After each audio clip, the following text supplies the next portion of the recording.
Meeting to order. Please stand for the Pledge of Allegiance.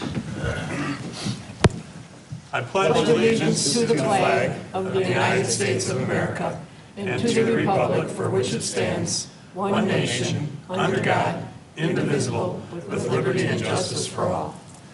All right, thanks for coming, everybody. We've had a warm week or so, haven't we? Not too many ice cubes in the river, that's a good thing. All right, roll call, please. Sandy Kufo. Here. Chris O'Regan. Here. Tom Kruger. Absent, excused. Artie Bryson. Here. Cindy Valentine here. Joanne Shirkey. Here. Mark Bouchard. Here. Okay, I'd like to actually make a motion at this point to amend the agenda under new business for 8, set committee to hire treasurer.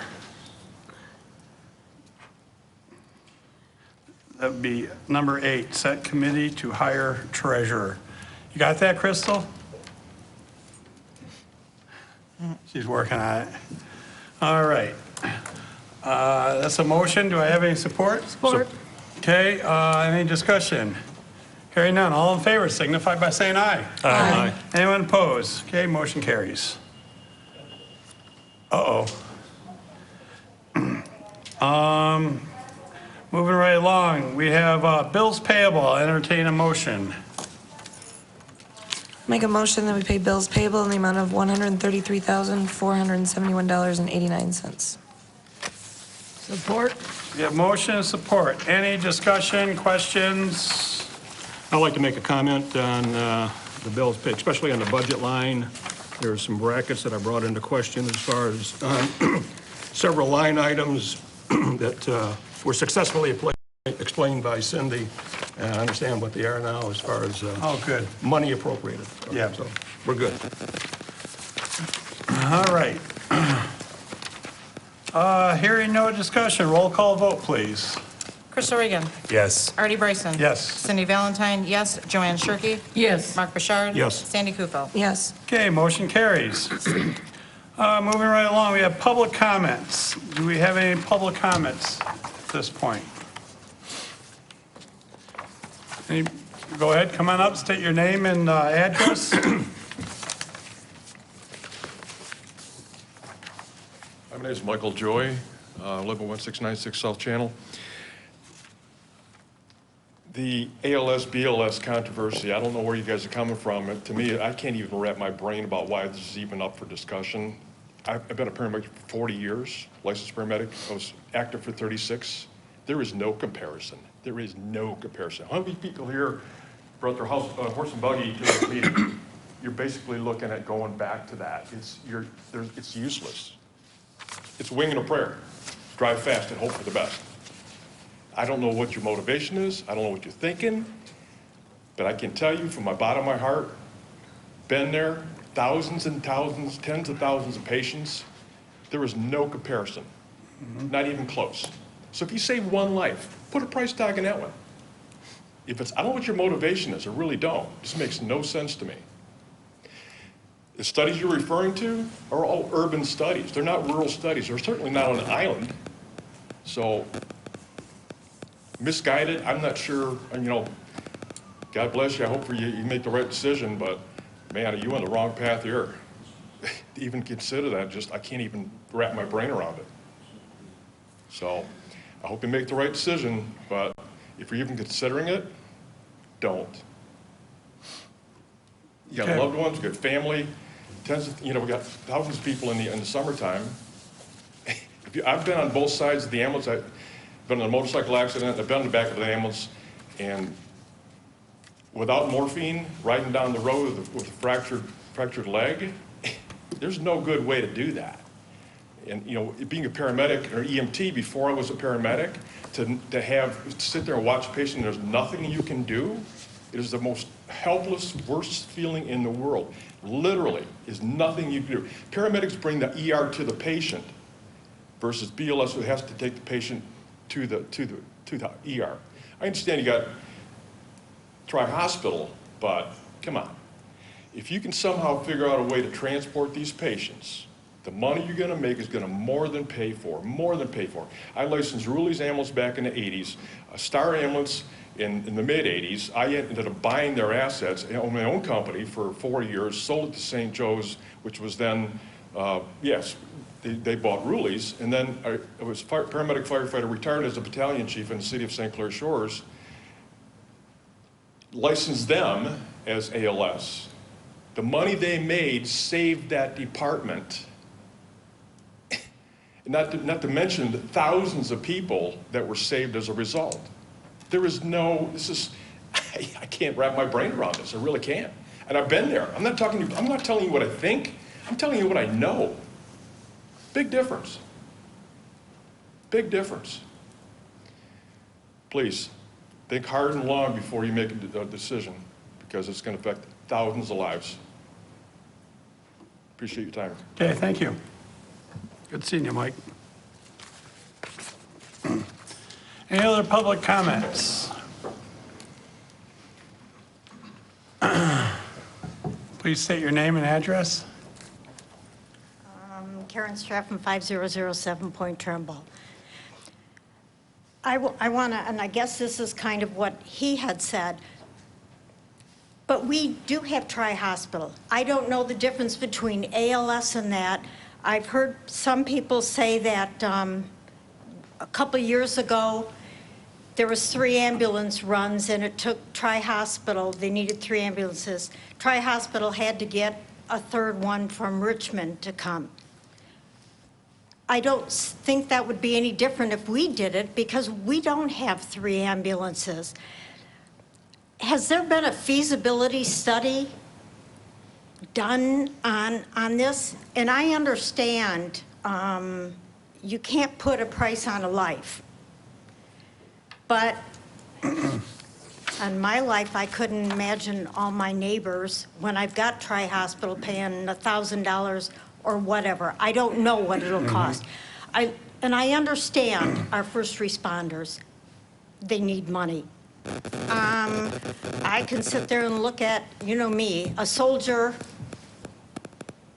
over in Afghanistan. An E5, which is halfway up, he only makes $31,000 a year. But I think a feasibility study, I would really wonder, what are the odds or the fatalities, or have we had any, and not an ambulance not getting there in time? You know, I don't know those kind of questions, and I'll be honest, if I lived over there and I was that concerned about an ambulance, I think I'd move closer to the hospital.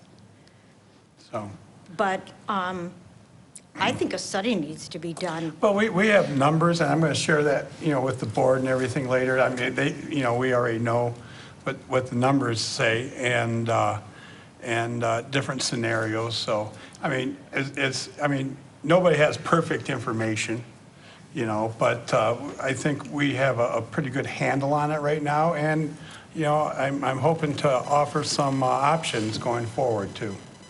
Okay, but if we are not ALS certified, and I don't know the difference, I don't know the ramifications, what is the difference? I mean, doesn't Tri-Hospital do that? Tri-Hospital is ALS certified. They've been servicing our community since the 80s.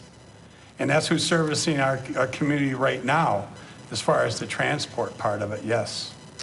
And we're pretty much reproducing what they are giving us for free. Okay, well, you know that half the time, Marty, I don't agree with you. And I have heard things on both sides, and some absolutely vile. And I think that, a study or something should be done, because and I would really wonder, if the ambulance hadn't made it in time, if there were fatalities, or if they were, is it something that would have happened anyway for a heart attack, no matter who? But that's just my thought. I think that it really should be looked into. Okay. All right, thank you. Any other public comments?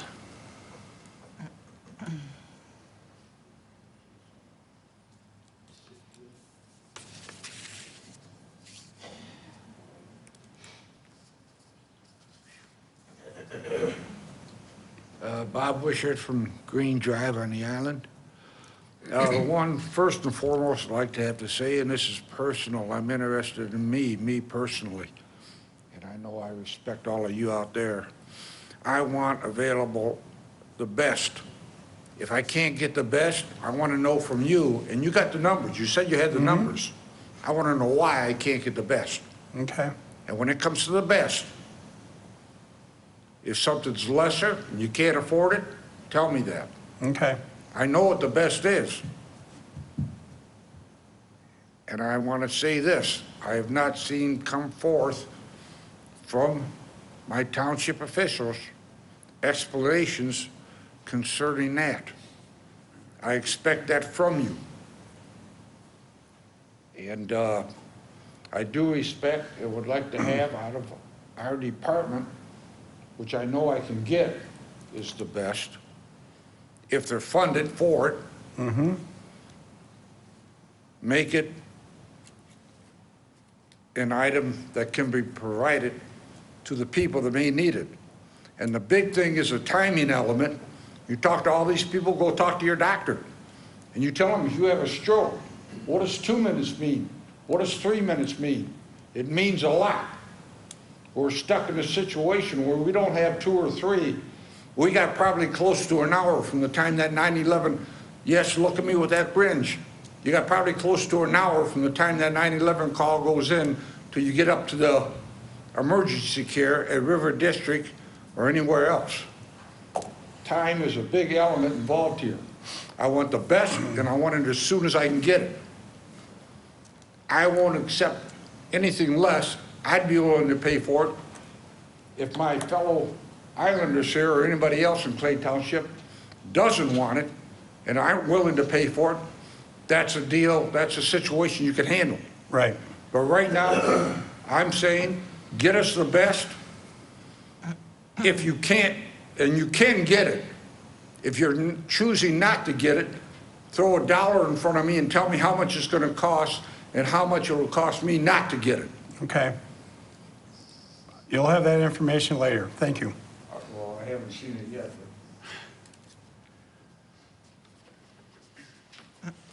Any other public comments? Okay, seeing none. Consent agenda. Entertain a motion. I'll make a motion to approve the consent agenda, including the minutes of February 6th, 2017, and synopsis, reports consisting of check reports, January assessing, building, zoning, DPW, fire, police, February Parks and Rec report, notice, resignation of treasurer, effective 2/28/17, communication from the police department, a thank you card received, and actually I believe there's two. And request for police ammunition purchase, $5,500, 207-000-960, and range time of $3,000, 207-000-960. Okay, we have motion and support. Support? All right, any discussion? Anybody want to pull anything out for to make it a agenda item? If not, I have a question for the chief.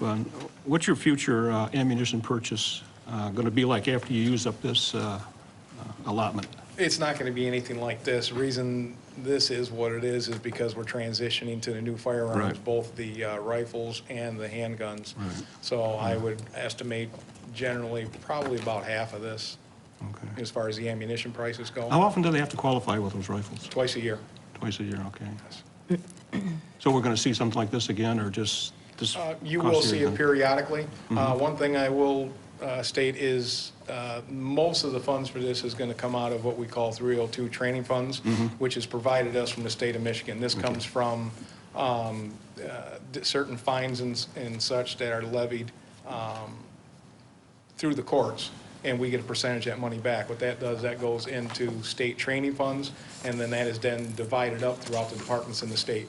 So this is one of the things that we use those training funds for, is to help us with, because it is a pretty large cost, any time that you're doing the training with firearms. Right. Perfect, thank you. okay, anything else? Can we pull the thank yous out and read them? Sure, do you have them handy? Go ahead, read them. Make me read them. Sorry, my voice is still. All right. This is from 1526 North Channel Drive. Dear Chief Coach, thank you so much for the detailed security and welfare summary report. It was very impressive and very unexpected. We really appreciate the great work that you and your team are doing for our community. And if you're not aware what this is, we have a property protection plan. If you're gone for a week or two or all winter long, let the police know, and they will do drive-bys daily, and a couple times a week they'll actually go and check your house, make sure everything's secure for you. So, Officer Dowell, Stockwell, Hopkins, and their entire Clay Township Department. Thanks for always being a class act and a department that the citizens are very proud of. So, very good, guys. Here, good job. Good stuff. All right, anything else on the consent agenda? Hearing none. All in favor of the consent agenda, please signify by saying aye. Aye. Anyone opposed? Okay, motion carries. All right, moving right along. Supervisor's report. Brace yourself, everyone's favorite, right? As well, we'll be talking about a little later, but we are looking for a new treasurer to replace Tom Kruger. We did receive his letter of resignation. So far, I think we have 3 resumes that have been submitted, and I hear there'll be a couple more coming, so 4? We have 4 now. So if you're interested, please submit your resume by 2/27/17. We do have to get moving on this, because if we don't have a treasurer in place, it's hard for us to do business. So we want to make a quick but the right choice too. So we are going to be having a red ribbon cutting and opening celebration on the Crispin Blue Ways Trail, June 10th. Same time as River Days at 11 o'clock behind the Schoolhouse Grill. That's a project on Harson's Island. It was about a $4 million project. We dredged the whole 4 miles of the Crispin Drain, and it was a habitat restoration. And it's been a good project. We still are doing the finishing parts of it. But I have a map, and this is just a rough draft, and if you can zoom in on this bad boy, basically, this is the cut that goes through the middle of the island, and it goes through the DNR property, and there's 3 spurs that come off of it, and this one to the right is called Ringneck Run, one to the left, and it's actually a loop. It's a Mallard Run, and this one we're calling it Little Muscamute Run. We have 5 access points right now where you can park and access the drain. There's one over here by Brown's, and there's 2 more on the middle channel, and there's 2 on the south channel. Actually, there's 6, and plus 1 over in Elginak at the DNR launch there, so you can shoot across the channel. And I know there's 3 portage spots. There's Crispin Road, which it crosses, you'd have to portage over. There's a spot at the DNR to portage, and at the end if you want to get out to Muscamute Bay. But we're in the process of putting signage up for these trails and marking them. And we haven't figured out exactly the total mileage, but I know from the St. Clair River to Crispin, that's 2.2 miles, so I'm guessing it's probably about 10, 11 miles of trails that are going to be paddleable. Yeah, you know what I mean. And I do want to also comment, and there will be signage. The DNR portion is open from January 1 to the end of August. September 1 is off limits because duck hunting starts. And if you go paddling through there, you might think you're a duck. No, it's off limits. It's permit only duck hunting entrance there. I would But- prefer that they do that during duck season. Yeah, right. Scare them all. So, but it was a great project, and there's going to be, like I say, some signage, a little bit of fragmite cutting going on, and excited about it. So that, again, that's June 10th, behind the Schoolhouse Grill, 11 o'clock. We're going to do that. And they usually bring in about 50 to 75 kayakers when we do this. They'll come from Port Huron and everywhere. Lori Eschenberg's ahead of that, and she does a great job marketing it. Perfect. Just wanted to mention real quick, Mark Scott did resign from the Elginak Water Plant as a director. He's got another job, actually, heading up to Flint. Wish him lots of luck. He did a great job. I'll miss him. I thought, he was a great guy. I just want to keep the board abreast of what's going on. And how it works for the new members. The water plant's owned by Elginak, but Clay actually pays for about 67% of the operating costs based on our usage, and any capital improvements is 62%. So we do have a vested interest in this, so I just want to keep you abreast that there is going to be a change there. DDA renewed the advertising and listing to participate in the antique yard sale trail.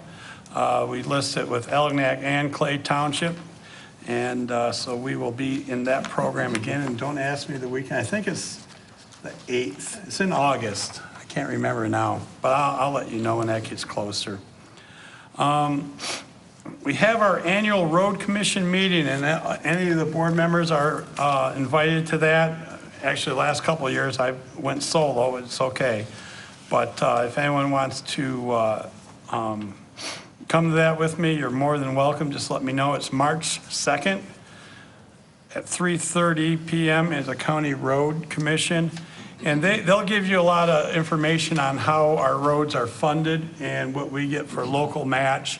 And then we'll sit down with them and go over all aspects of it.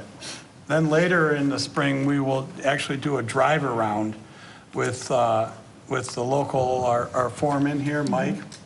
And we'll go over specifically what road projects that we're looking at going forward. So that is March 2nd at 3:30 p.m. Let me know. They do have pretty good cookies at that. Sign me up. Okay. Well, I'll tell them to bring some extra cookies for us. I just want to let everyone know, too, the Board of Reviews are meeting March 13th, 14th from 9 a.m. to 5 p.m. and March 15th from 1 p.m. to 9 p.m. So if you have any questions or you want to contest the assessed value or the taxable value, actually, of your property, you have to make an appointment one of those days and come on in and talk to our Board of Review people. And we are looking for someone to oversee our farmers market. If anyone is interested, it's a midsummer event. It starts midsummer and goes in through the fall. So there's a few people I'm going to talk to specifically, but I haven't gotten around to it. So we do have lots of upcoming events coming.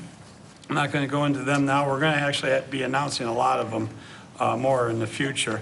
I just wanted to mention, too, this last weekend was the Pearl Beach Lions Winterfest, and it was a great time. It's not a good weekend to have a Winterfest because we didn't have any ice, but we did fishing for the kids, and they had wrestling on Sunday, and it was a good time. They had a lot of kids' games, and it was a good event. I think it's the third time they did it.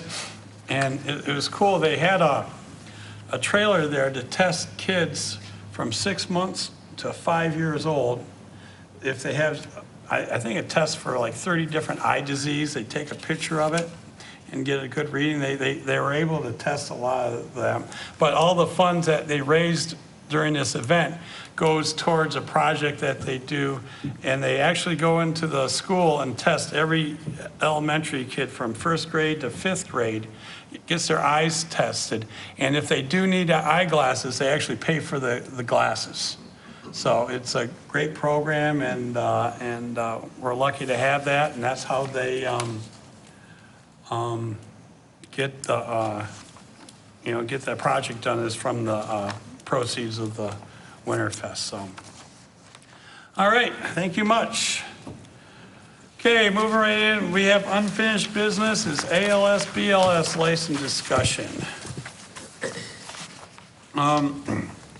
I just like to, I put together some facts. I think everyone's pretty well versed of what's going on in the board. But like I said, I'd like to have you verbalize your opinions. Number one, this is something that we don't take lightly. Our the protection of our citizens is probably the most important thing that we do.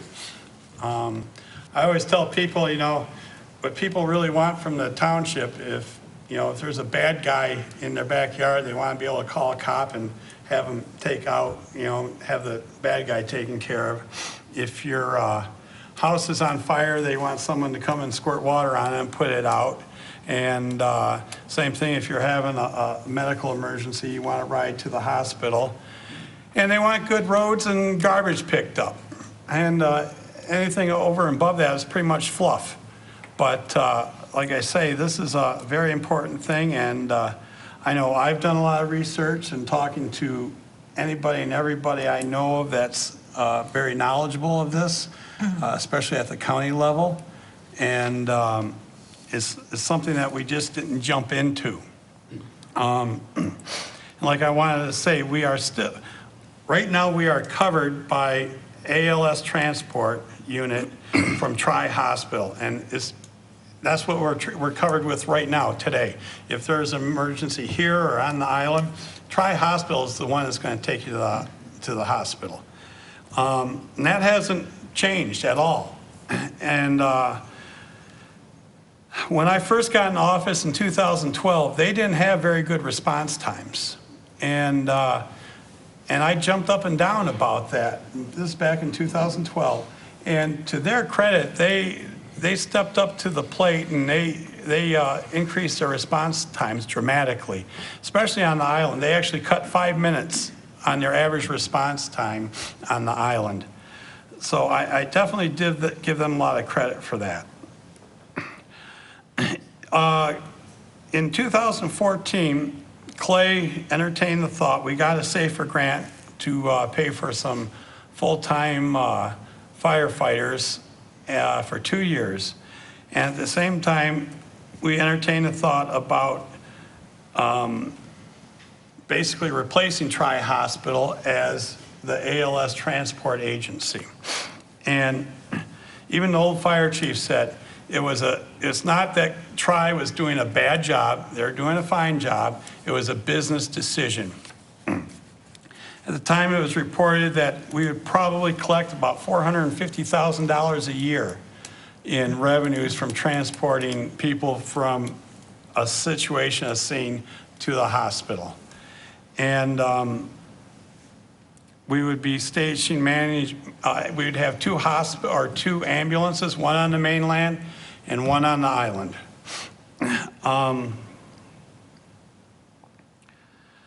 Tri-Hospital actually opened their books up to me, and what they actually collected out of the township ranged between $220,000 to $250,000 a year.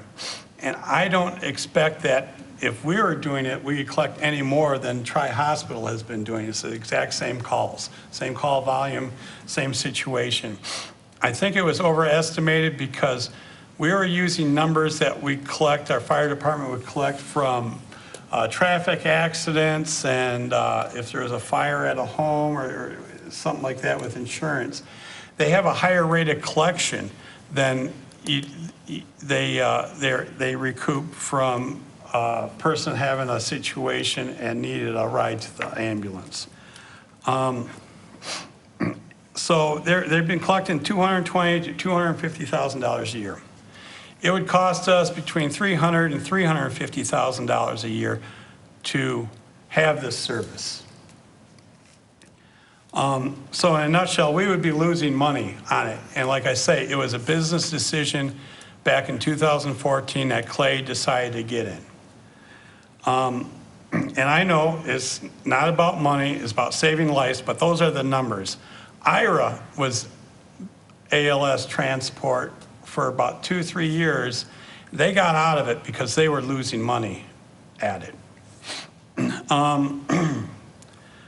Right now, what the situation is right now, we have ALS, and it's hard for us to staff it with qualified paramedics. We're doing our best. If we only have one, we put them on the island because we have ALS tri on the mainland here.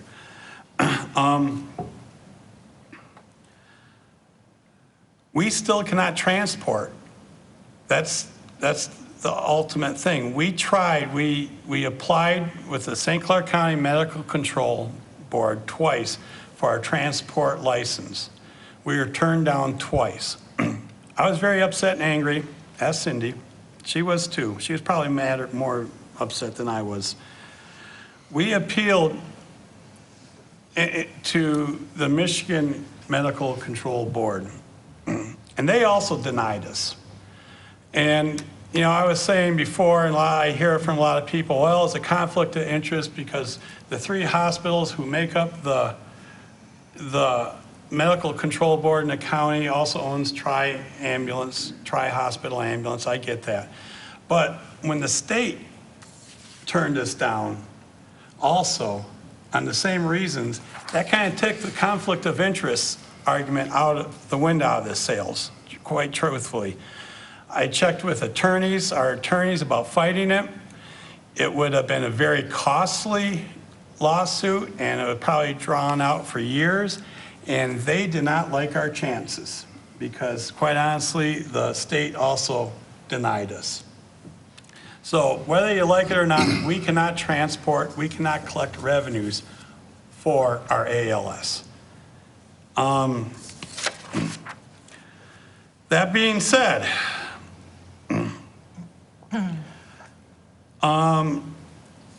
the ultimate goal is to get a ride, get the patient in the hospital as fast as possible.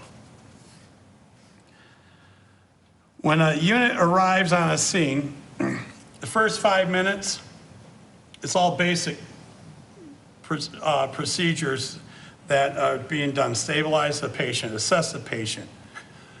And for at least the first 3 to 5 minutes.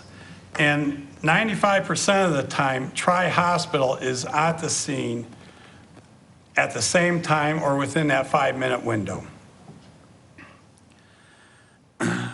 If we go BLS, we will be able to transport.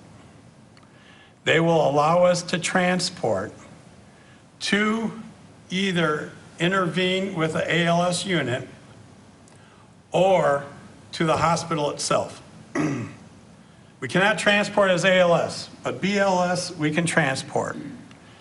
And this is especially important back where you are, Bob, at the end of the island. If something happens there, we can take you. We don't have to wait for Tri to show up before we move you. We can take you in the vehicle, head across the ferry, and if they're not there, we go straight to the hospital. If they are there, we'll just transfer you into them, and you will have the ALS care starting there, instead of waiting for them to come to the end of the island. So, in essence, it will improve the speed of the reaction time, of the response time to a lot of the areas that we wait for Tri to get there now.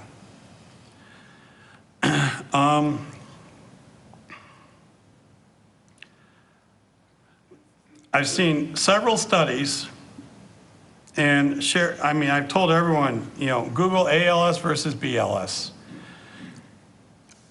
Most of them, if not all, say that BLS is just as good, if not sometimes better, than ALS. The most important thing is to get the patient to the hospital. And I'm backed up by the Harvard Medical School, EMS1.com, the Journal of Emergency Medical Services, JAMA, International Medicine, Johns Hopkins, and there's several other studies. And they all basically say the same. Get the patient to the ER as fast as you can. Our system, if we do go to BLS, and this is what the whole rest of the St. Clair County is, pretty much. There are, well, I don't know how many municipalities. There's 23 townships. There's 18 fire agencies that try hospital services. All of those are either MFR, which means medical first response, and that's a lower grade than BLS. Elginak is MFR, medical first response. That's what Elginak is. And there's several communities that's MFR. They can't do as much as basic does. They're either MFR or BLS, basic life support. We would become basic life support with ALS supporting us. And they will be at our back, behind us. They'll either arrive about the same time or shortly behind us.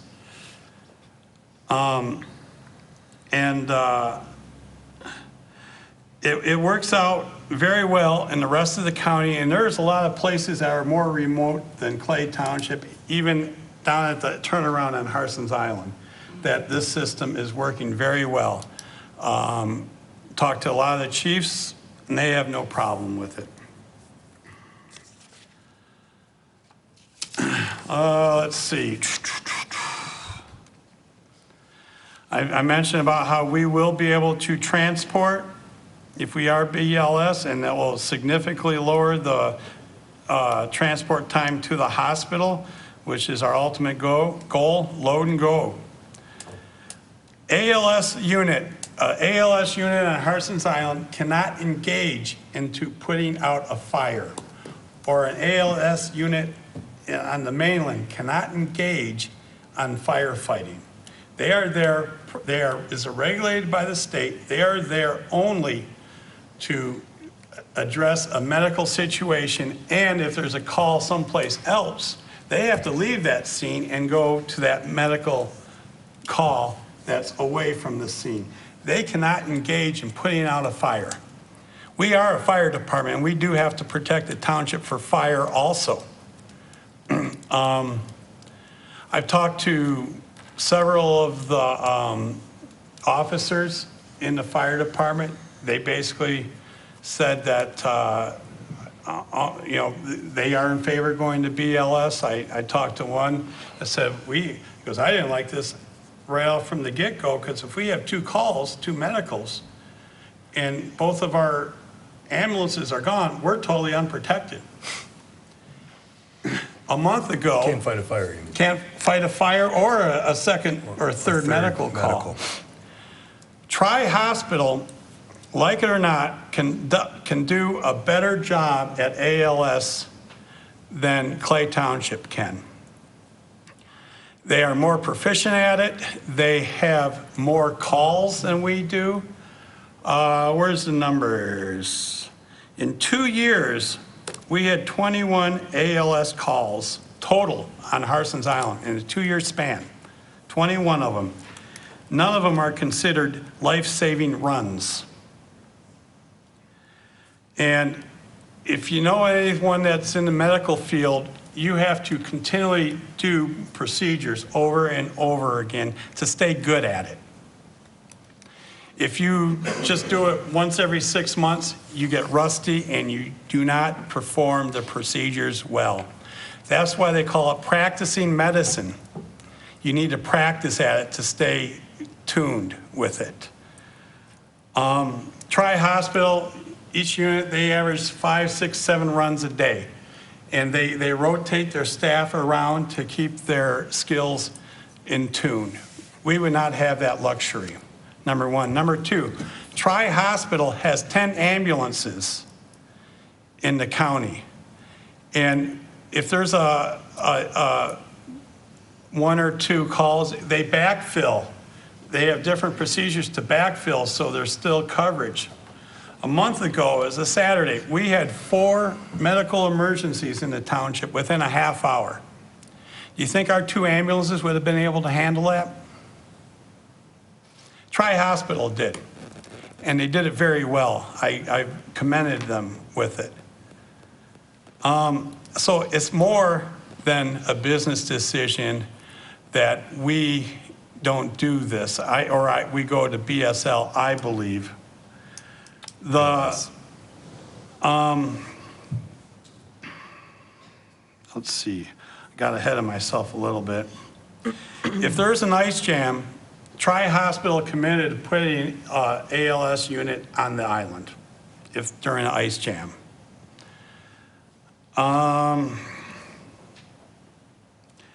And, you know, like I mentioned before, most of the officers in the fire department are pro going back to BLS. In fact, they initially told me about 6 or 7 weeks ago, Artie, we think we should go back to BLS. It wasn't, hey, I didn't ask them that. They told me that. And I think they have the well-being of our citizens in mind also.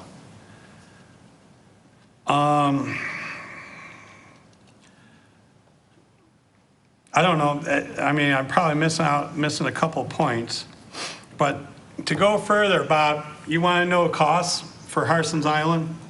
I did a study.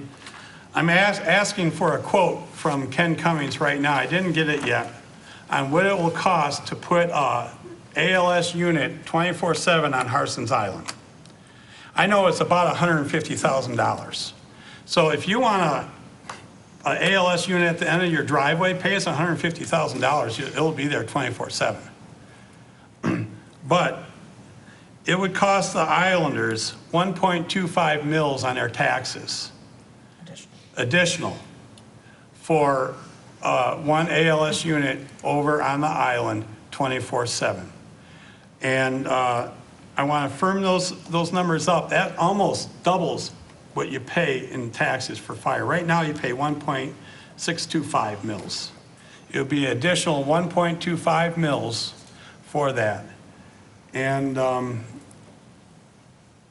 you know, if there's seems like there's some good response for that, I'll put it on a August ballot for a special assessment on the island for 1.25 mils, or however the numbers shake out once I get a firm quote from Ken Cummings on putting an ALS unit 24/7 over there. So that's it in a nutshell. But, you know, we can sit here and argue, and I'm saying this to everybody in TV land and everything. We can argue what's better, ALS, BLS, you know, I'll tell you this one thing. What will save more lives than if we're ALS or BLS or any kind of LS?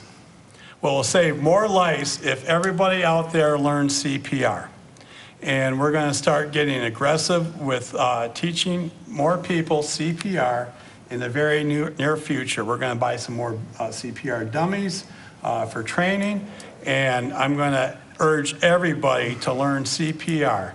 That will save more lives than any ambulance service we can provide. So that's all I have to say. I'll open up for discussion. So in transporting from the island, whether it's ALS or BLS, during an emergency, we have something in place with the ferry to... We can communicate directly with the ferry, and that's been working out real well. They just stay, you know, they'll say, hey, we have an ETA of 5 minutes, and they stay wherever side is needed. And they would clear the parking area on this side for the ALS transport? Oh, yeah. Okay. All right. That's how it used to be done back when Joanne was on the fire department. And it worked very well, didn't it? Yep, and I've been a deckhand on the ferry, and we waited for the ambulance many times, because we get that call, just like Artie said, and it works out good. Do we do any training for that aspect, exercise per se? Oh, I'm sure we would. I mean, right now, we're not performing that because we can't transport at all. Have we done exercises prior to ALS? I assume so. It wouldn't be that big of a deal. Okay.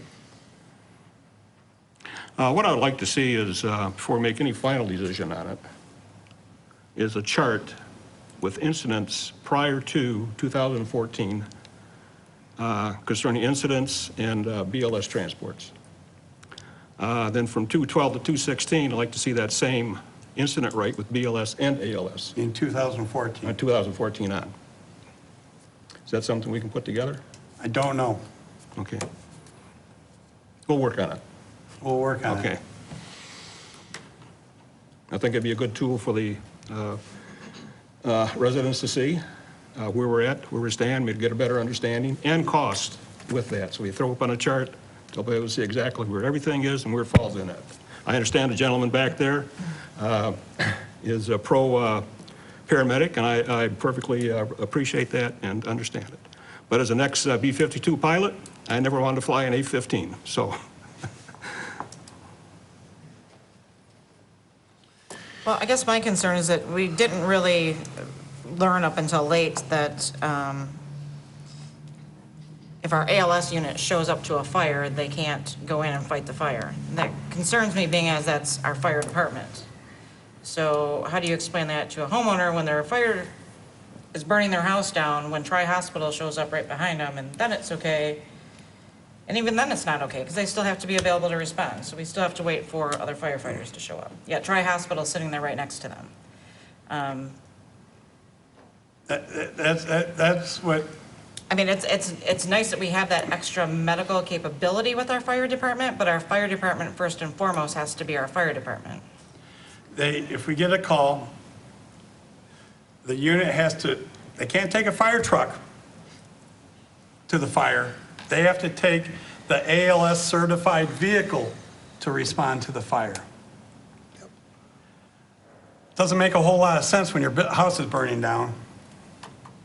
They can't attack it. If there's someone inside that house, they cannot go inside and get them out. I have a real problem with that. Yet there's not that restriction on On BLS. BLS, right, So it's just a matter of having Tri-Hospital back us up. right. Like I say. Which they're already doing. We're already doing, we're reproducing a service that we are getting. If we could And transport. tying our own hands at the same time. Yes. And I firmly believe that if we can transport when there's not a ALS unit readily available, especially, it happens more so on Harson's Island, if there's not a ambulance readily available, we can transport either to the hospital or to intervene with them.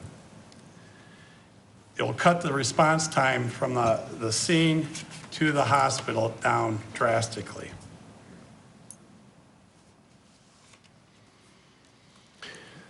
I think one of the major points that I'm gathering out of the information that I've collected, which embodies the interim fire chief, the assistant fire chief, and the new fire chief, is there is an incredible shortage of resources for qualified paramedics, both at the local level, the county level, and also at the state level. See Sunday's paper? Yeah, Yeah, I did. good. Go on, I'm sorry to interrupt you. No problem. To me, this is not a financial decision, and shouldn't be. This is about providing the highest quality we can provide. But in order for us to maintain an ALS certification, we have to have both stations adequately staffed. And if we fail to do so, we will lose our ALS certification. And if we lose our ALS certification, then there is a complete process to reapply. If we voluntarily give up our ALS certification and we decide to go BLS, we can have input from the public, we can have some staffing solutions solved, and we can go back to ALS next month. no questions asked. We have that option to us. That is open and will continue to be open. But if we default on our ALS certifications, that option will no longer be available to us. Right? Is that correct? That's correct. Well, it would be a lot harder to attain ALS again. Correct. Okay. So the weight of the fire chief, the interim fire chief, the boots on the ground, plays heavy in how this group develops a decision. And for me, it's about county, it's about local township resources and not a financial decision. So that's all I have to say Right. about this. I mean, the only reason I brought up the numbers because we got into it as a business decision and people asked about the numbers. But it's about service too and getting people to the hospital.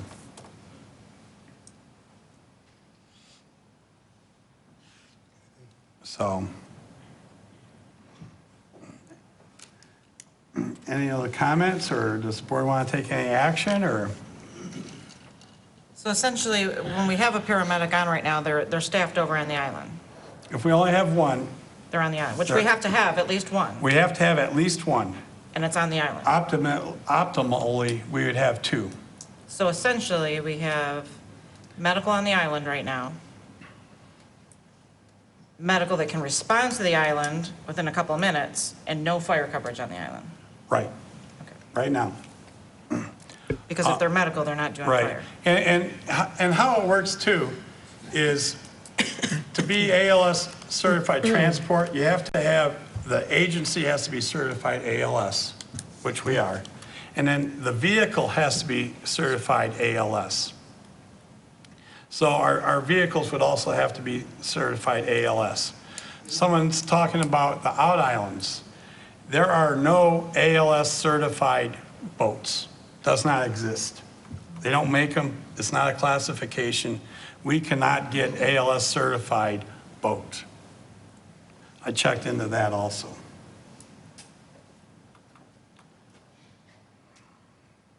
So, what's the board pleasure? I mean, do you want to make a decision? You need more information? Well, what about if we, and I can make this a motion, the canceling of the ALS on the island for a 6-month period? Well, we'd have to do the whole, And doing a post, Yeah. yeah, okay, all of it. We have to do a Yeah, relicensing yeah. in March. On a 6-month performance review. Say it again and say it so they can all hear. I'd like to make a motion to cancel the ALS Clay Township and on a 6-month trial, based on a 6-month trial review, and going to BLS. and go into BLS. Exactly. Okay, we have a motion. Do we have support? A 6-month trial, though. So what you're saying essentially, Mark, is after 6 months, come back and reevaluate the situation Right. to see if we should want to try and upgrade back to the ALS. Exactly. If the staffing and Exactly. resources And are based available. on these charts that I have, we can do more study on it, and based on what Chris said about being able to come back to the well, basically, Right. for ALS. So what is, that's this, February? That would be September. Do we have a second? Yeah, I'll second that. Okay. Open up for discussion. Like I mentioned, I would like to actually put on, because I know there seems to be more interest on the island as far as having an ALS rig over there, putting a special millage, a special assessment on the island to pay for an ALS rig 24/7. You make, And well, this is discussion. And we wouldn't be able to do, we can't get on the May election coming up, it would be in the August election. And, you know, we can let the taxpayers, you know, decide, which ultimately I think that I'd be more comfortable with that. But, and we would know by September, the answer to Right, that right. too. Good time frame. Okay, so I got it. Okay, any more discussion or? Do we need that read back to us? Cindy? You got it? Yeah, to downgrade, that's what I reiterated to Mark, to Okay, downgrade to fine. BLS and come back at 6-month review, September. Staffing and resource situation. All right. Any more discussion? Let's do a roll call vote. Can you just touch on what Oh. BLS offers? You have here that BLS can defibrillate, correct? They can defibrillate, They can ventilate to assist with breathing. they can assist, right, ventilate to assist breathing. And there are medications they can assist. They have a couple that are considered life-saving medications that they can administer. They can administer, if the patient already has drugs, they can help self-administer them. And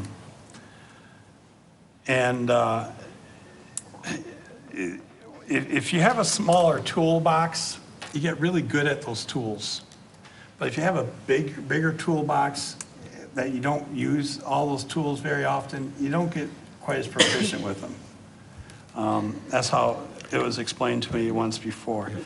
And, I mean, I can't sell BLS short from all the reading and research I've done, other agencies I've talked to. And like I say, it works pretty darn good throughout the rest of the county. We're talking about CPR classes, and we are going to host them over at the island, I'm assuming Both at sides. the fire station as Yeah. well as on this side? Yep. That's the number one thing people can do to save lives. Learn CPR. Do we have any CPR trained instructors on the Yes. fire department? Yes, we do. Okay. And I would assume it's safe to say that if those classes are filled, we will continue to have them. So Definitely. don't panic if you can't get into a class when we first offer it. Yep, Hopefully that is the case. We'll continue to have them if there's interest. right. Okay, any other discussion? Hearing none, roll call vote, please. Mark Richard. Yes. Sandy Kufelt. Yes. Chris O'Regan. Yes. Artie Bryson. Yes. Cindy Valentine, yes. Joanne Shirkey. Yes. Okay, motion passes. All right, new business. Elginak Clay Library Pavilion rental, 4/1/2017. Let me get to that. Got an email, they want to use pavilion in the park and Easter egg hunt. Easter egg hunt. That's a great event. Entertain a motion. I'll make a motion to approve the Elginak Clay Library to use the pavilion on 4/1/17 for their Easter egg hunt. Support. Okay, any discussion? Hearing none, all in favor signify by saying aye. Aye. Anyone opposed? Motion carries. All right, Elginak Clay Historical Society, they have they're asking permission to use the park 8/5/17. They do not use the pavilion for this, so that's still available, although parking will be a little tough. But they hold an event, I think this would be the third time, it's gone pretty good over there. They make a pretty decent profit, and they have vendors, 30 to 50 vendors selling their wares in the park. I'll make a motion for the Elginak Clay Historical Society to use the Clay Township Park on 8/5/17 for their craft and vendor show. Support. Okay, we have motion and support. Any discussion? Hearing none. All in favor signify by saying aye. Aye. Anyone opposed? Motion carries. Next, we have Police Department, new hire, part-time. Want to take it away, Chief? Well, as you're aware, we do have a opening for part-time patrolman. Put that mic up a little closer. Might have to kick the thing on the ground. And with this, we have been accepting applications and such. The young man that we have here today, Nathaniel, has gone through an extensive background through our department. After doing the background, definitely have found him to be a good candidate for hire. And that's why we're here today, to ask the approval from the board to bring Nathaniel aboard with us. When will he start? Approval tonight would be March 6th. Okay. Is he going to the ammunition? He'll be part of that as Okay. well. I'll make a motion to hire Nathaniel Van Tail, part-time police department for Clay Township. Support. Okay, motion and support. Any more discussion? Hearing none. All in favor, signify by saying aye. Aye. Anyone opposed? Motion carries. Welcome. Okay, we have police department recognition for Officer Dave Ferrardo. What happened to Mr. Ferrardo, boy, this was a rough day in Clay Township. We had 3 accidents in the same day, if you remember. There was a accident, a vehicle hit a water department backhoe who was putting in a water tap, and thank God nobody was hurt on that accident. Then there was another accident on the Dyke Road where a drunk driver sideswiped our water department box truck on the Dyke Road. They were all the way off to the shoulder, so far that the passenger tires was on the rough, the treaded mark on the side of on the shoulder. Their right tires must have been wet, and they got sideswiped. And then this one with Officer Ferrardo, he was involved in a motor vehicle accident on duty. The driver of the other vehicle turned in front of him. Was that on Palms? On the Dyke. Dixie, okay. Without any time to brake, Officer Ferrardo collided with the passenger side of the vehicle. Investigation revealed that the driver of the other vehicle was intoxicated, blood alcohol level over 3 times the legal limit. The speed of Officer Ferrardo's patrol car was estimated at 45 miles per hour at impact. Further investigation revealed that the bulletproof vest stopped what could have been severe trauma to his chest and seatbelt, and from the seatbelt and airbag. They submitted the paperwork to the maker of the Kevlar survival jacket from DuPont, and they reviewed the criteria and were informed him that he did in fact meet the criteria. So we have something from DuPont, and I want to read a real quick something. yeah, go ahead.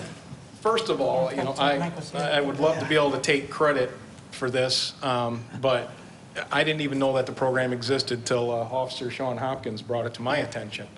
And from there, actually, Sean kind of ran with this, put this together, and that's why we're standing here today. So, you know, all the kudos goes to Sean on this. I think it's an excellent program, but what I'd like to do is read to you what they sent me from, this comes from the International Association of Chiefs of Police. It says, we're proud to present the IACP DuPont Kevlar Survivors Club Award to you for having survived a significant event you were involved in on August 29, 2016 while wearing your personal body armor. Officer safety and wellness has also always been IACP's top priority. Our organizational belief is that no injury or death of a law enforcement officer is acceptable. The IACP DuPont Kevlar Survivors Club is a partnership that supports and enhances IACP's officers' safety and wellness efforts. The Survivors Club is built around 3 principles: recognition, awareness, and practice. Through these 3 principles, the club and its members strive to reduce injuries and deaths by advocating for personal body armor wear among all law enforcement officers. We hope that as a Survivors Club member, you will take this recognition and help us to raise awareness of the importance of personal body armor. Through your story, you will inspire others to make the practice of wearing personal body armor a standard and thereby save countless lives. On behalf of the International Association of Chiefs of Police and DuPont Company, I thank you for your service. You know, usually when we hear something on this, the success of wearing the bulletproof vest, you know, is due to gunshot or something like that. We don't always take into consideration the other things that it helps to stop. This being one of them. Obviously, he took a pretty good blunt force trauma when this happened. I mean, I'm not saying that he walked away from this uninjured. He was definitely injured in this. But I think this significantly reduced what the amount of injury was, or what could have been. So with that being said, through IACP, we have provided this nice plaque for Officer Fajardo. So I'd like to, Dave, right now, present you with this plaque. Come on over here. Yeah.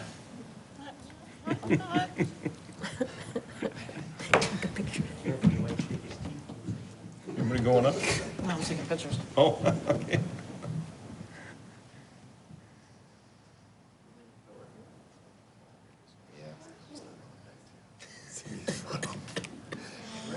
Pinching your buck. Very good. We're close. Congratulations.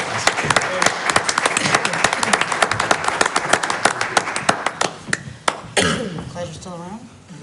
Yeah. And for those out there that understand law enforcement and police officers, our humor is kind of second to none. And Dave has got a lot of ridicule. And his new nickname is No Paper Cutter.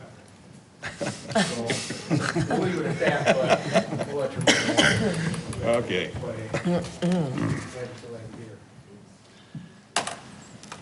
Nice job, great. Okay, Police Department, Smart 911, state funded for 18 months, a program. I'm gonna shut the, Yeah. where are they? Or you can give Artie your spiel and he'll read it for you. Why don't we, hey, you wanna get the right side of the lights? Try not to stand in front of my own that coffee, you'll be up all night. presentation here. Can you try to speak in the mic though? Yeah, absolutely. Okay. Okay, thanks everyone. As the supervisor stated, Smart 911 is a program fully funded by the state currently. I just want to talk to you a little bit about what it is, and then I can answer any questions about funding or anything else that you like. So Rave Mobile Safety is the company that runs Smart 911. We're based in Boston. I'm actually based here in Michigan. I live in DeWitt, just outside of Lansing. I'm originally from Macomb Township, just down the road, and I am the customer success manager for Michigan.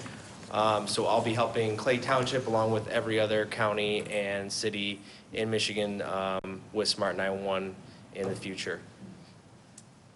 We've been around for over 12 years. We are working with a lot of different 911 agencies out there and partner with a lot of them over the years as well.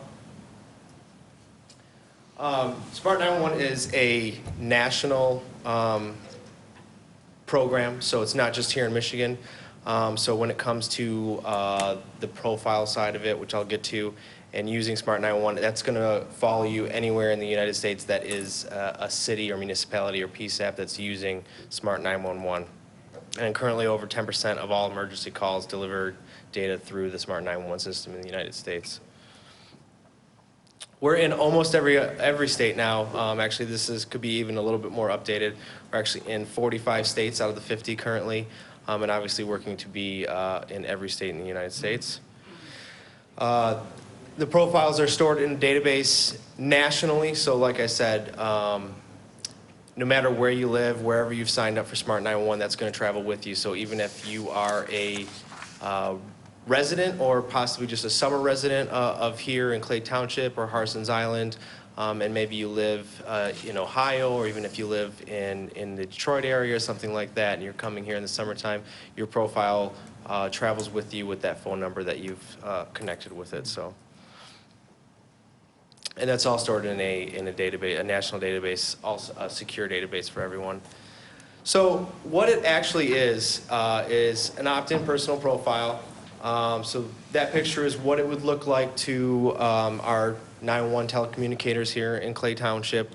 You're able to put in photos, physical descriptions, medical conditions, disabilities, allergies, bedroom locations. Really, there's a lot of information that you can or cannot put in there. So it's really up to the residents on how much they want to divulge for the information for their profiles. Obviously, the more that they put into their profiles, the better it helps emergency services get to them quicker and help them in a faster fashion.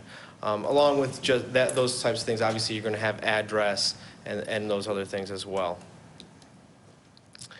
Along with the personal profiles for all the residents that they're able to sign up for, there is a chat feature for every single 911 call that comes into the 911 center here. And it allows the telecommunicators to actually chat with 911 calls. So residents can't actually text to 911, but if there is a call that comes in that's either a call that is a hang-up call, telecommunicators can actually text back to them to see if there is an emergency, if they maybe haven't answered a callback call as well. So we've actually seen a really large uptick in people answering those hang-up calls, which we see, it's upwards of 70 to 80% of phone calls coming to 911 now are coming from cell phones. And that also is adding to the errant calls, if you will, the calls that are coming in for the butt dials and things like that because everyone has a phone in their pocket. So we are seeing a really low percentage of people that actually answer the phone when you call back on these errant calls. So they're not able to clear that call specifically from the 911 center. So we're seeing upwards of 60% of people answering the text message rather than answering the callback. So that's a great way for the township here to clear those 911 calls that are sometimes, most of the time, are errant calls, are those dials that were unintended, but many times can be other situations where they might not be able to speak on the phone. So even if it's a domestic violence situation, if you have maybe so you think someone's in the house where you don't want to speak too loudly. So there's a lot of situations that can be used for the texting functionality, and that's available for every single call that will come in to the 911 center and is included with Smart 911. We also do something called a smart save, and that's how we also recognize our people in the 911 centers answering these calls day in and day out. So we have a program where we do recognize things that are people that any situation that we have the administrator here deem as something that's valuable and that Smart 911 helped. We actually recognize them. We put out a press release. We recognize them with a certificate and also buy them a lunch for their shift as well. Just something a little extra to recognize the people that are putting in those long days and those long shifts in the center. You're also able to enter facility data for anything in the township as well. So you can think of this as like a personal profile for buildings in the township. So for schools, courthouses, this building itself as well. You're able to enter in additional information about that building. So when someone calls from inside this building, even if you're not registered, so if I call from my cell phone from inside this building and it's registered for facility, it's actually going to pop up the profile for facility no matter who calls from inside here to give you all of that information about this specific area that I'm in. Yeah, especially for schools, and the chief and I talked about that. And you can see kind of on this diagram here, we have many schools that utilize facility where you can actually, we call it a geofence. You're actually taking areas and mapping them so you can have a square around the football field and then around the gymnasium, around the parking lot, around the classroom. So if anyone from inside that building calls from any phone, any cell phone from there, it's going to recognize where it's coming from and pop that data up for the telecommunicators in the center. So if a parent calls from the football field and there's an injury there, it's automatically going to pop up that it's coming from the football field and any other pertinent information that's been entered about that area of the school. So it's a great functionality. Again, this is all included with the Smart 911 program that is funded by the state. And again, that can be for any public or private entities throughout the township and the city. Any of this information as well that the telecommunicators are seeing in the 911 center can be delivered out to emergency services and the police officers that are either at the scene or going to the scene. All they need is an internet connection, so we can actually deliver a link to either their phones, we can deliver it to their onboard computers in their cars, and they're actually able to see those things. So this works great too for when we see, if we're looking for missing persons or anything like that, and you want a picture if someone's signed up for Smart 911 and they've added, like many I have, pictures of children, relatives, or whoever's at that house, and they call, you're able to take that profile with that picture on it and go ahead and directly send it out to officers in the field so they have that immediately, especially when it comes to time-sensitive things like a missing person. You're also able to utilize rave analytics. So this is a way to look statistically at how your calls are coming into the center, times of the week, times of the day, what areas of the city and the township these calls are coming from, what areas of the island, and you can take that data and manipulate it, analyze it, and take a look at maybe how your shifts are for your 911 operators, how your shifts are even for police officers. Maybe you're getting a high volume calls from certain areas on certain nights of the week. Maybe you want to have another officer out that way at those times. So there's a lot of different things that you can do with the analytics part of it as well to hopefully help you just be more efficient at what you're doing. And this is just another example of a few other things that the analytics part can do for you. I don't want to get too deep into it though.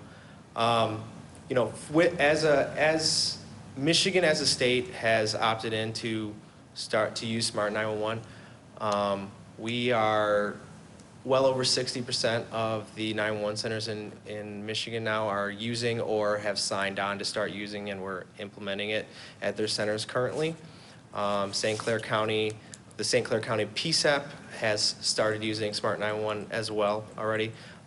We have all of Macomb County as well using Smart 911. So we're really getting it out there and getting people to start using it and taking advantage of the funding that the state's provided. We're also featured in a lot of news nationally and statewide as well, and we're making sure to get the word out to the citizens that this is something that is available in the state. Clay Township also would be assigned someone from, myself would be one of them, but also one of our marketing people as well to help you with some of the best practices as far as getting the word out about Smart 911 to the citizens. We have a lot of different things that you can actually pick from at any time. So we have things that are catered maybe to the start of the school year. Really anything throughout the year that maybe you can help get the word out to get people to sign up for Smart 911 so you're getting more and more of those profiles come in. That is something that we can help you with and we have for you to pick from our website as well.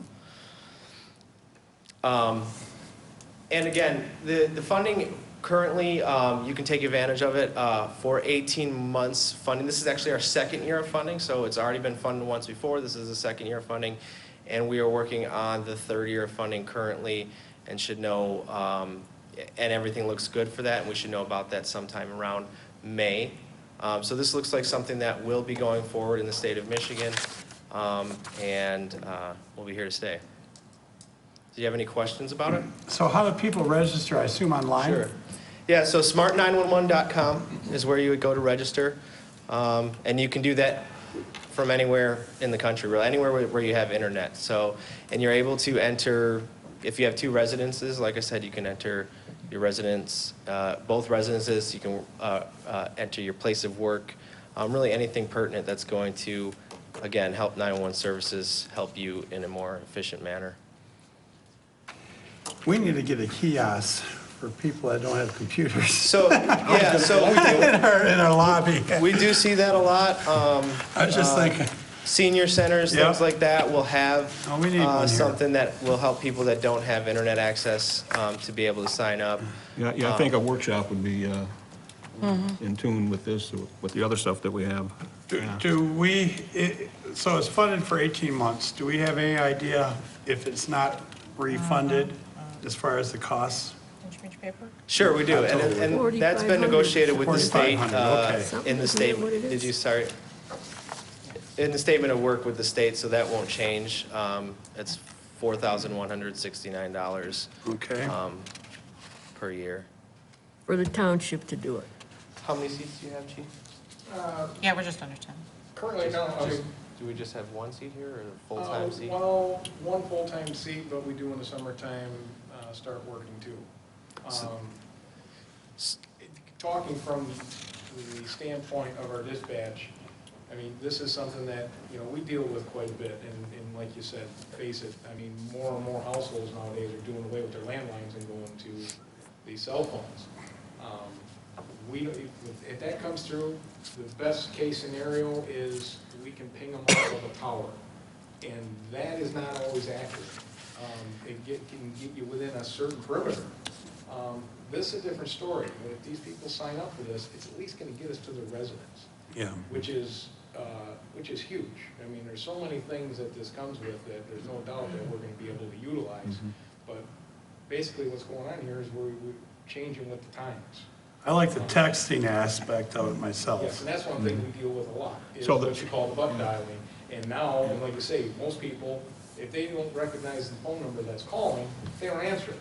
So then, you know, it puts our dispatchers, I mean, you know, it's one of those situations where, what do I do at this point? It's a very uneasy feeling, where with something like this, they can send a text back to them. Now the people are seeing a generic text that we've got set up and know where it's coming from and what's going on. Okay, send a message, I'm fine, it was an accident. And this, Okay, Chief, your, the new 911 system dispatch supports this totally, right? Yes, yes. It's And, everything we have. yeah, and this is going to be for police and fire and EMS, correctly? Correct. Okay, so this is going to go back to our ALS, BLS situation where if people on the island, per se, if we're going to pick on those, have the option to register and become into this program, you're going to cut response time down there as well. And that's the nice part of this is, Yeah. especially with our community being unique in the fashion that so many people are part-time residents here, where if they've got this profile, they can keep both profiles. So obviously, if we see an address that comes out of, you know, say Muskegon, but then we see another one in Harson's Island, it's pretty obvious what we're getting here. From down there. and especially where you guys are located, it helps even more, and we've seen that up in Traverse City's actually had it for about 5 years now. And, you know, we have a real good example out there where, you know, like I said, a lot of times you're getting the location data, it's gonna be pretty close what they're getting in the center. Sometimes not so much, because it's triangulating cell phone towers. We had a situation up in Traverse City a few years back, where a man had called 911. He had woken up from a nap, there was smoke inside the house, he called 911, wasn't able to speak because of the smoke overtaking him at that point. His wife had signed up his family and his residents for Smart 911. The towers and their location data there at their center was putting him in the middle of Lake Michigan because of just the interference with the smoke, whatever it may have been. But a lot of times you'll get that with some of the locations, again, because it's just triangulating. You don't get an exact location down to where you may need it to be. So in his profile, he had his address there, obviously, and he also had a couple medical conditions. So they immediately sent fire and EMS, not knowing what the situation was, but knowing that where he was and that they heard coughing. That's all they knew. So they sent emergency services out there. The house was on fire. They were able to pull him out. Traverse City said they cut about 11 minutes on the response time for that to get out to his house because they knew where he was. And they said he had about 3 minutes left before he probably would not have survived the smoke and then the roof caving in after that. So you do have a lot. I mean, that's obviously an extreme example. But even when you're looking at situations where you have a heart attack or anything like that, where someone might be able to dial 911, they might not be able to talk, maybe they're not getting great location data on them, but you have this profile that has maybe a picture of the front of their house, the address, what their medical conditions are, do they have a pacemaker, all those things before they even get there, they're able to prepare for. So it's not just the response time, it's also the knowledge that you have before you're even able to get on scene. Yeah, I've got a question on identity theft. Obviously, in this day and age, everybody's selling identity theft protection, whatever. And I see you have some safe and secure up there as well. Have you had any incidents with identity theft or anything like that? So we have not, we have a fail-safe for that, which is, so if you are signing up, so you're registering your phone number for your Smart 911 profile, yours, and you can do your family's as well.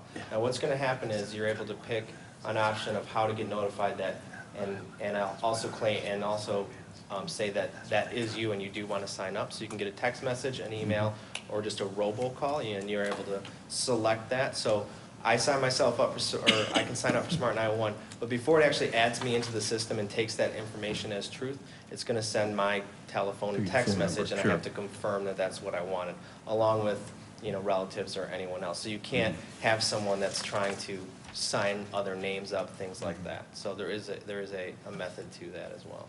So is this strictly an online profile? There's not an app with it? There's or- no app that has to be downloaded, nothing like that. It's strictly an online profile. You know, that's what the residents are gonna do, is just the online profile part of it. Then the application side of it, where you're seeing all that information, is gonna be inside the 911 center. How much does it cost an individual down the road? An individual in this, as resident, zero. Always, forever? As long as we're gonna pay for it. Yeah, No, well, that's, I yeah, mean, that's, obviously, we get into what the taxpayers pay, but I mean, Right. yeah, $0 for a resident. All they have to do is sign up at smart911.com. so, but we don't know what this, we don't know what the state's gonna do once they run out of Right. months. Which is something that we take into consideration. I mean, obviously, if it's something that's a big success, then it's where we have to sit down and discuss Budget it it in or something. and figure out where we go from there. But the So way, you're having from what I'm another hearing, the way I'm hospital hearing conversation. things, it sounded like they're at least funded for the next 2-3 years right now. So I think, as you're seeing, like you said, they started off as a beta project, and with that project, now it's grown into over 60% of the 911 centers in Michigan. So, and that's just growing as we speak, because I did my homework on it and talked to the different PSAPs that are going to this before even bringing it forward to you.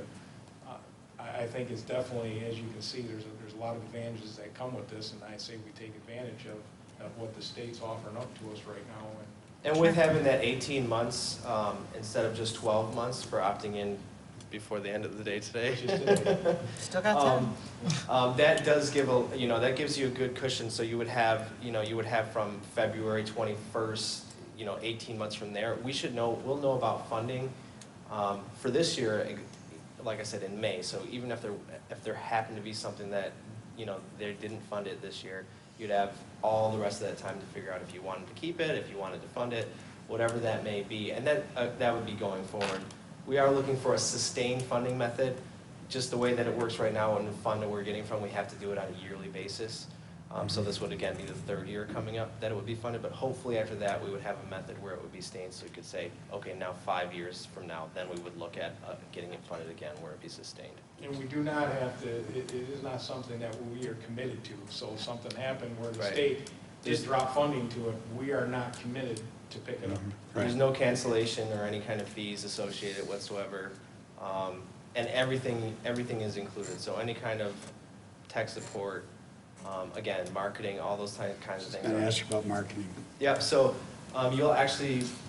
we'll get someone from our marketing team at Smart 911 to help you directly and talk to you about some of the things that have worked best in communities like yours on getting the word out to get Smart 911 signups created and up there, get the percentage up there for everyone. What's your average rollout time upon inception? It's actually really, I mean, for a PSAP of your size, there's just one, we have to make a connection through the phone company, which usually is within, as long as we can get them out here. Is that part of the sstate cost, making a That's connection? Yeah, that is also included.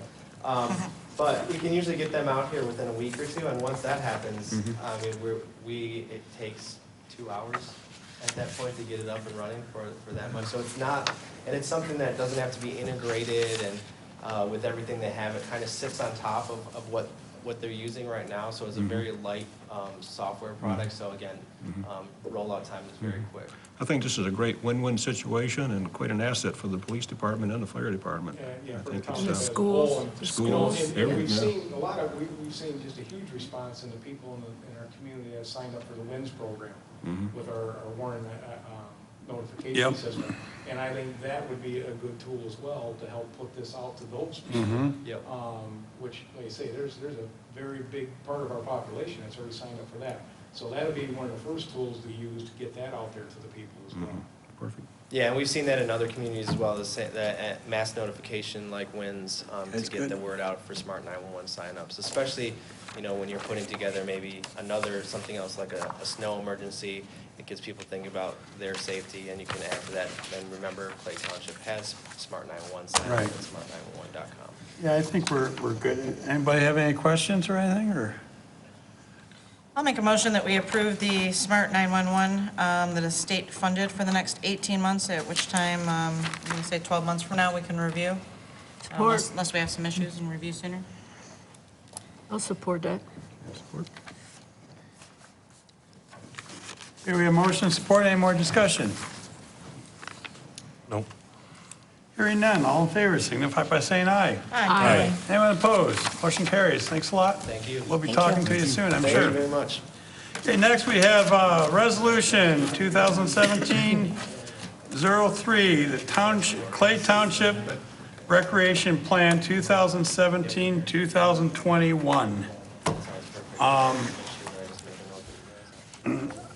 I've read this plan, and I think it's, Planning Commission did a very good job. Kudos to them.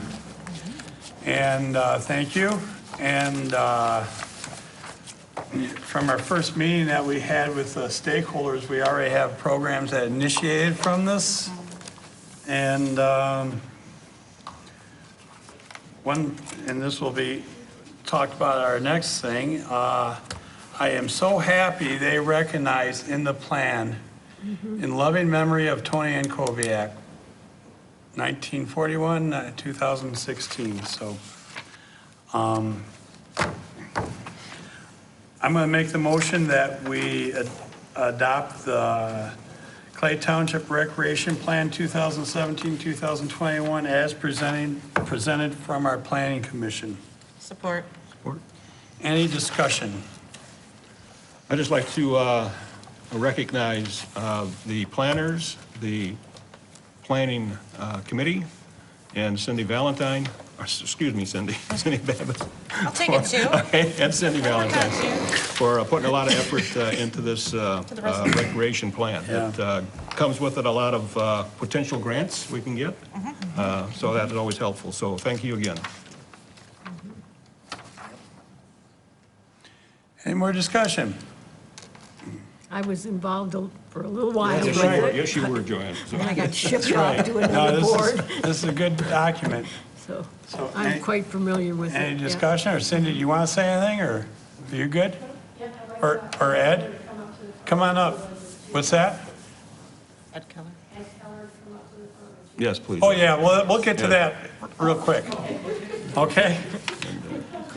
All right. Any more discussion? Roll call vote, please. Oh, where do we leave off? Sandy Kufelt. Yes. Crystal Regan. Yes. Artie Bryson. Yes. Cindy Valentine, yes. Joanne Shirkey. Yes. Mark Burchard. Yes. Okay, motion carries. Now you can work your way up. And this is what, I'll tell you, Judy, I mean, I'm sorry, I'm sorry the meeting lasts a long time, but this is a resolution, I'm gonna read it, and, boy, I miss your husband. I do too. I bet. No, I mean, and I know Ed does. Ed's was a dear friend of Tony. This is a resolution, whereas Clay Township Board of Trustees wishes to recognize the outstanding public service of Tony N. Koviak. Whereas Tony N. Koviak served the township approximately 15 years as both appointed member of the chairperson of the Clay Township Planning Commission, really responsible for this, as appointed member as the zoning board of appeals and well as a election general chairperson. And his dedication and appreciation to the concern, for the concern of township residents set a high standard. And now therefore let it be resolved that the Clay Township Board of Trustees of Clay Township hereby adopt a resolution in recognition, and be resolved that the resolution shall be suitably framed and placed within the Township Hall in memory of Tony Ann Koviak for the years of dedication and public service. And I would like to proudly make the motion that we adopt Resolution 2017-05, Public Service Resolution of Tony Ann Koviak. Support. And we'll have to do a roll call vote. Artie Bryson. Aye. Cindy Valentine, yes. Joanne Shirkey. Yes. Mark Bouchard. Yes. Sandy Kufel. Yes. Chris O'Regan. Yes. Motion carries. And I just wanted to, we presented this plaque to you. And what it is, it's the resolution I just read in the plaque for your wall. And I tell you, I remember when I first got involved in politics, I was on the ZBA and Tony was the chair, and he taught me a lot how to run meetings and how to be upfront, and he was always very ethical, and he taught me a lot. And then when I was supervisor, I would call him every couple, 3 weeks. I'd call you. Yeah. You would answer the phone and, hey, where's Tony? Oh, he's out in the yard. Well, just tell him, no, I'll go get him. He wants to talk to you. So she would drag him in from raking leaves, and we had very many good conversations. And I tell you where I really missed him was the last election, walking in, because he was always greeting everybody at the elections. And I became very fond of him myself, and I know that you guys were best buddies, and we missed him a great deal. But I wanted to give this to you. Thank you, I really appreciate it, yes. Thank you. Yep. There you go. Well, I will say this much, this is something we really like to do. Right. It wasn't just there, I mean, he took interest in it, he read everything that you said. Oh, boy, he did. And And if I misspelled anything, he'd let me know. well, that was my husband. Yeah. Judy, I have a little something else I was asked to present to you. In loving memory of your husband, Tony Ann Koviak. This is the Clay Township Recreation Plan, a copy, for the 2017 to 2020-21, which Tony was extremely important in helping develop this plan. Without him, we'd probably still be pulling straws on this. So there you go. Thank you very much. Thanks for coming. Sorry it was such a long meeting. But Can I get a picture of you two together? Or you three? Yeah. Thank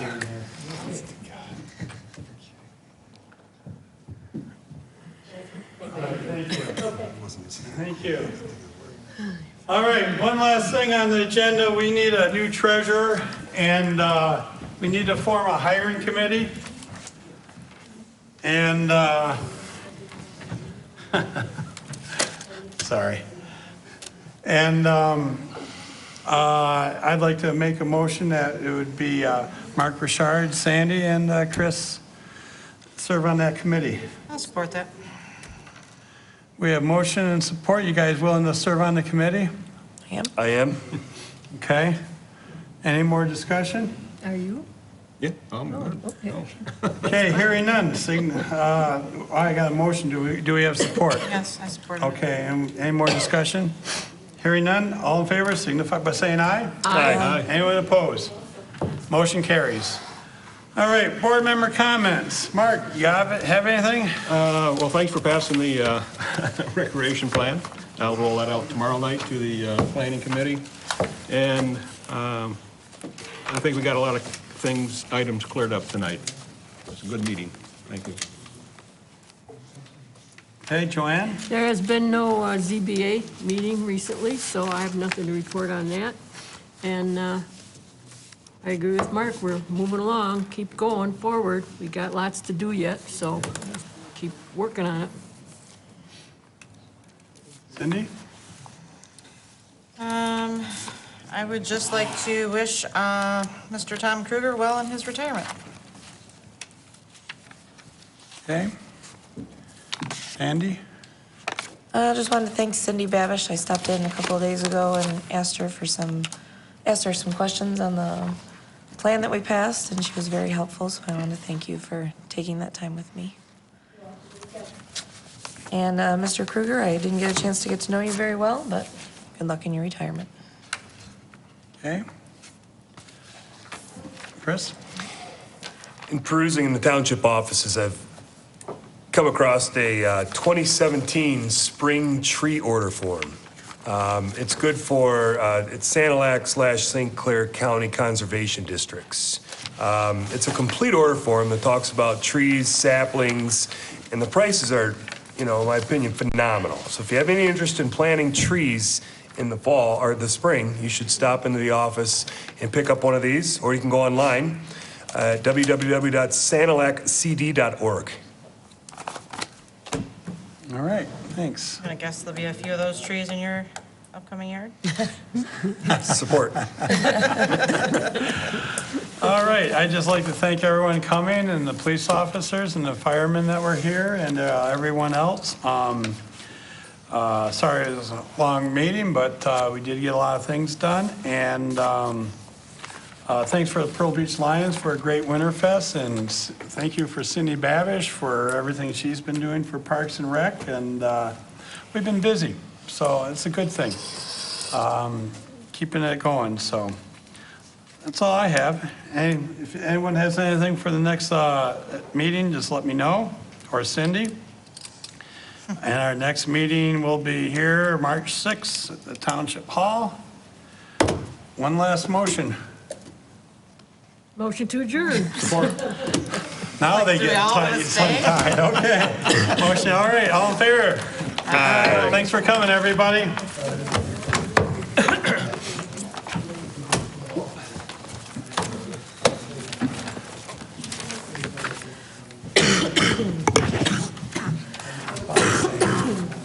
There is no I in team. If you don't stop with the I want, I do.